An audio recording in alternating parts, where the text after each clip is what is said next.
Assalamualaikum warahmatullahi wabarakatuh. Perkenalkan, saya Eli Fatmawati dari kelas Tadris IPS 1B. Di sini saya akan berbincang mengenai bagaimana menciptakan inovasi pendidikan di tengah masa pandemi ditinjau dari sisi 1. Kreativitas, 2. Suasana yang aman dan nyaman, 3. Teknologi informasi dan komunikasi, dan yang keempat, kiat-kiat dalam meminimalisir rasa bosan dan jenuh ketika belajar online. Untuk lebih jelasnya, silakan kalian simak video saya berikut ini dan jangan di skip-skip, oke? Baik, saya akan membahas satu persatu dari keempat sisi tersebut. Pertama, kreativitas. Kreativitas merupakan kemampuan untuk menciptakan ide atau gagasan yang baru. Kreativitas seorang pendidik sangat dituntut dalam proses pembelajaran daring ini, di mana mereka menyampaikan materi-materi yang sesuai dengan RPS dan silabus, yang nantinya materi tersebut dapat diterima secara optimal oleh peserta didik. Pembelajaran yang kreatif dapat menghasilkan motivasi dan kemampuan berpikir peserta didik. Terdapat beberapa cara untuk membangun kreativitas pendidik, di antaranya 1. Pengembangan media pembelajaran yang tepat. Kedua, pendidik harus mampu mengembangkan bahan ajarnya. Dan ketiga, proses pembelajaran dapat diekspresikan melalui media yang kreatif.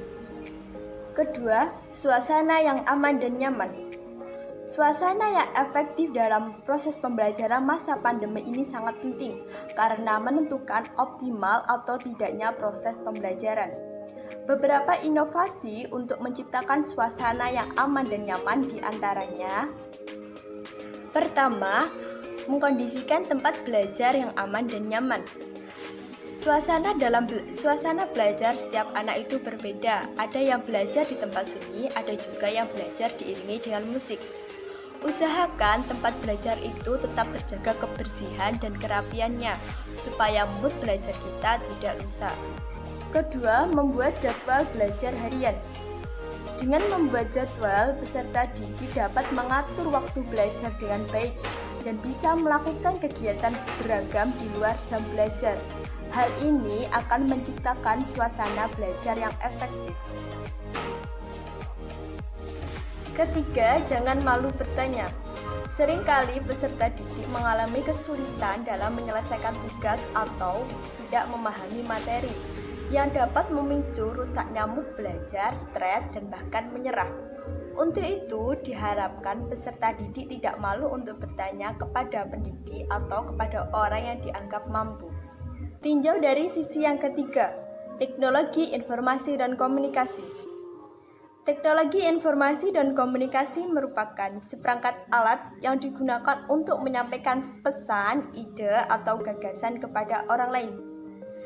Teknologi informasi dan komunikasi berperan penting dalam proses pembelajaran secara daring ini.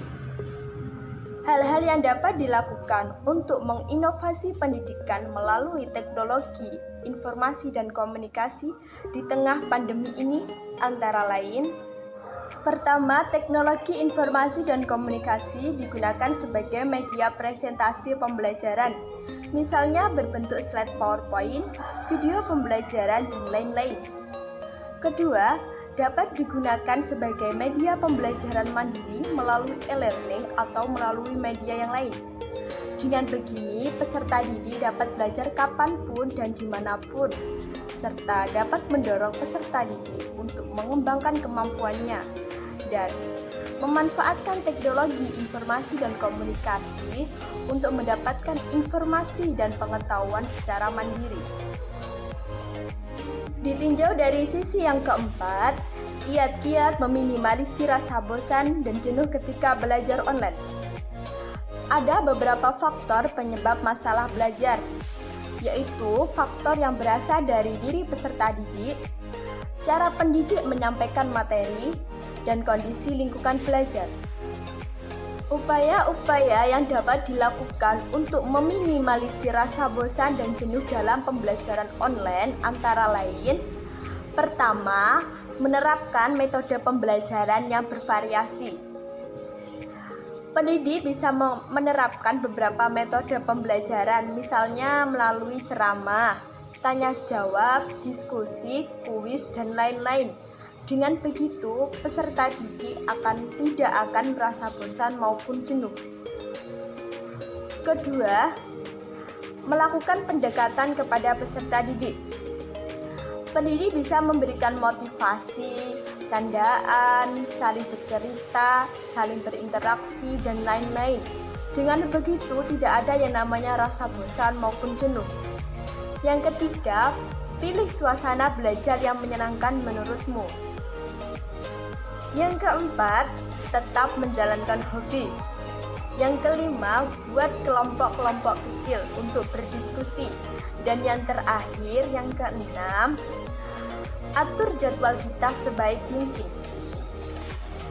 Terima kasih atas perhatiannya. Semoga ilmu yang saya berikan yang sedikit ini dapat bermanfaat untuk kita semua. Wassalamualaikum warahmatullahi wabarakatuh.